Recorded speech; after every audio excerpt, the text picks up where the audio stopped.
Hello dear student, the age of industrialization या औद्योगिकरण के युग के तीसरे भाग में हम देखेंगे कि किस तरह औद्योगिक विकास का अनूठापन रहा। इसके पहले आपने देखा कि किस तरह प्रथम और द्वितीय विश्व युद्ध के बीच औद्योगिक जो सेटअप है पूरी तरह चेंज हुआ, किस तरह उद्योगों का विकास हुआ, उपनिवेश में भी और ब्रिटेन, अमेरिका, जापान आदि देशों में भी उद्योगों का विकास हुआ।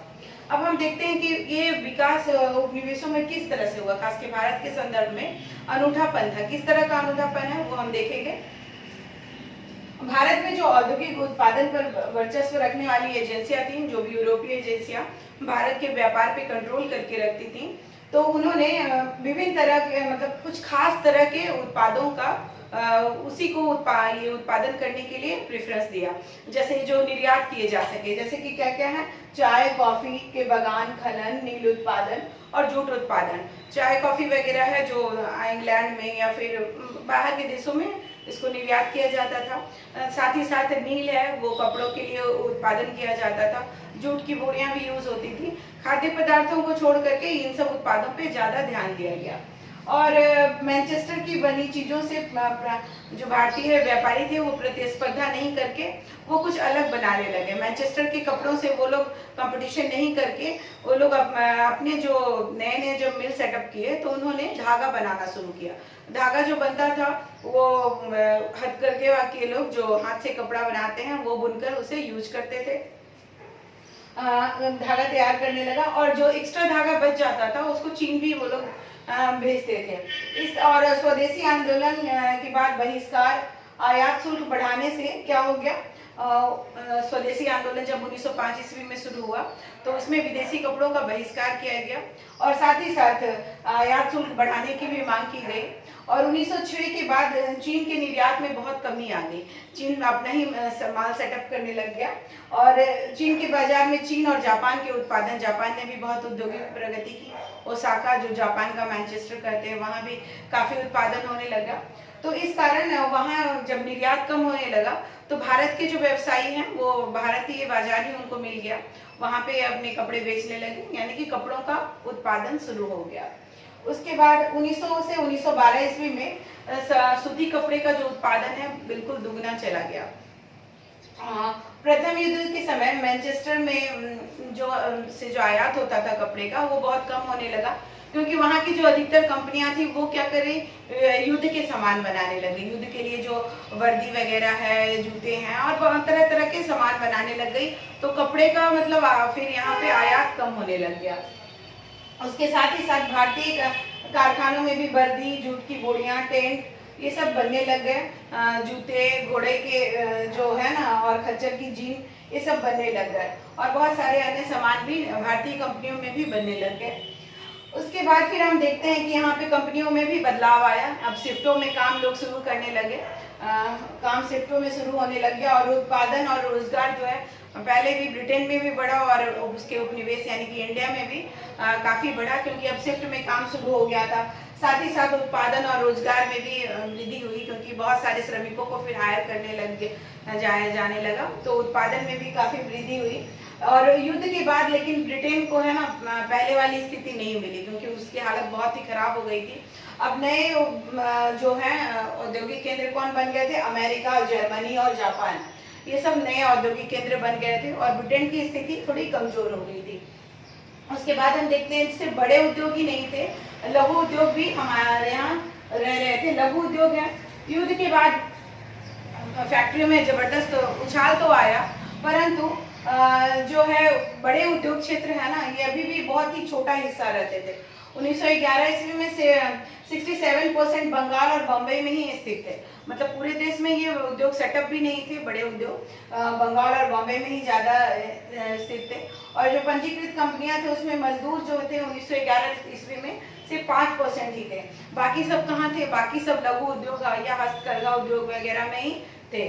तो 1931 ईस्वी में 10% मजदूर सिर्फ थे पंजीकृत कंपनियों में और बाकी मजदूर कहाँ थे, छोटे वर्कशॉप या फिर घरेलू जो उत्पादन होता है, तरह तरह के घरेलू चीजें बनती हैं तो वहाँ पे थे। और इस समय हथकरघा उद्योग में भी बहुत ज्यादा वृद्धि हुई, 3 गुना ज्यादा वृद्धि हुई। एक हथकरघा उद्योग में भी नया तरह का एक चीज आया, फ्लाइंग शटल। फ्लाइंग शटल से क्या हुआ, अब उसको वाइडनेस मिलने लग गया कपड़ा बुनने के लिए, साथ ही साथ काम में भी तेजी आने लग गई। तो इसके कारण उत्पादन क्षमता बढ़ी और श्रम में कमी आई, यानी कि श्रमिकों को अब कम हायर किया जाने लगा और उत्पादन क्षमता बहुत ज़्यादा बढ़ गई फ्लाइंग शटल आने से।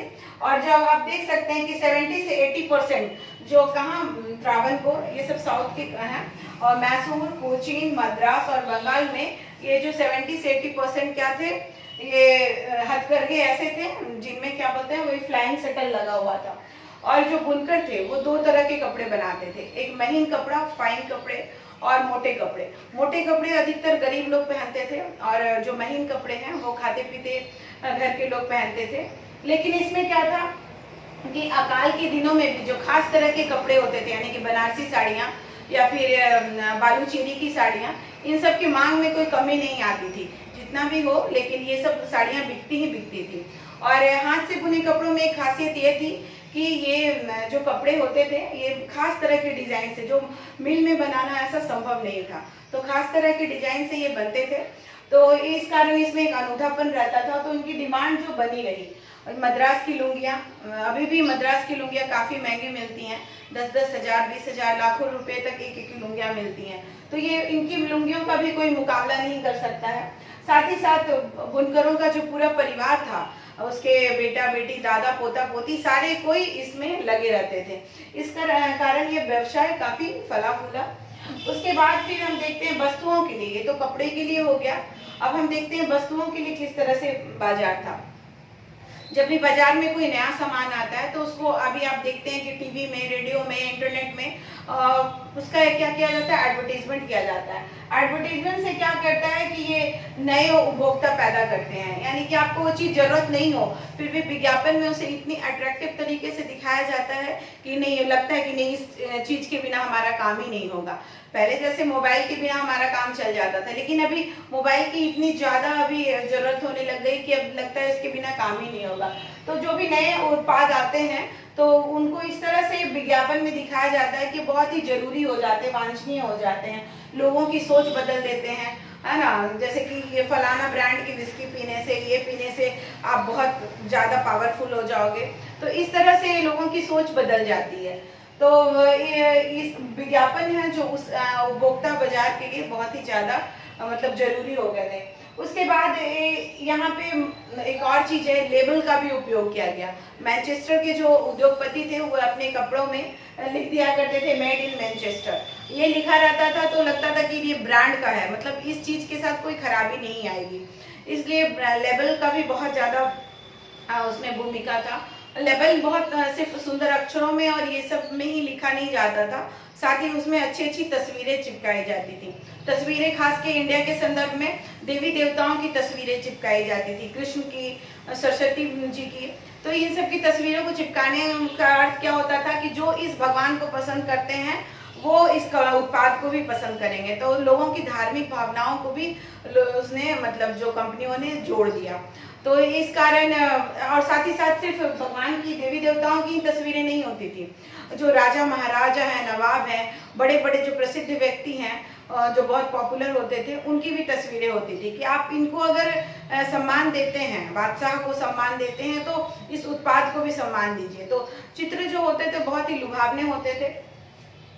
और 19वीं सदी के मतलब आखिर में क्या आने लग गया, कैलेंडर आने लग गया। कैलेंडर जो था वो ज़्यादा ही सशक्त माध्यम हो गया। कैलेंडर सालों भर एक दीवार पर टंगा रहता है, उसमें एक उत्पाद, खास उत्पाद को लोग सालों भर देखते हैं। साथ ही साथ जो अनपढ़ लोग भी होते हैं वो भी जो मैगजीन वगैरह, पत्रिकाएं, न्यूज़पेपर वगैरह नहीं पढ़ पाते हैं, तो वो भी क्या करते थे, कैलेंडर उनके घर में, दुकान में अगर टंगा रह गया तो कैलेंडर देख के उस उत्पाद के बारे में जान सकते थे। तो कैलेंडर का बहुत जोर प्रचलन आया। तो इस तरह से पत्र पत्रिकाओं के अलावा कैलेंडर आदि भी मतलब उस पर भी महत्वपूर्ण व्यक्ति, देवी देवताओं की तस्वीरों के साथ वो उस उत्पाद का क्या होता था, प्रचार होता था। इन द कंक्लूजन हम लोग क्या देखते हैं इस चैप्टर का कि क्या है, औद्योगिक युग में बड़े बदलाव हुए, बहुत सारे बदलाव हुए, नए नए कारखाने, बड़ी बड़ी फैक्ट्रियां सेटअप हुई, लोग गांव से शहरों की ओर आए, बहुत सारे बदलाव हुए, तरह तरह के चीज़ों का उत्पादन शुरू हुआ। परंतु इसके साथ ही साथ हथकरघा और लघु उद्योगों का महत्व कभी भी कम नहीं हुआ। वे भी साथ में फले फूले, और अभी भी लघु उद्योग जो है काफ़ी बड़ा हिस्सा मतलब इंडस्ट्री में वो कवर अप किए रहते हैं।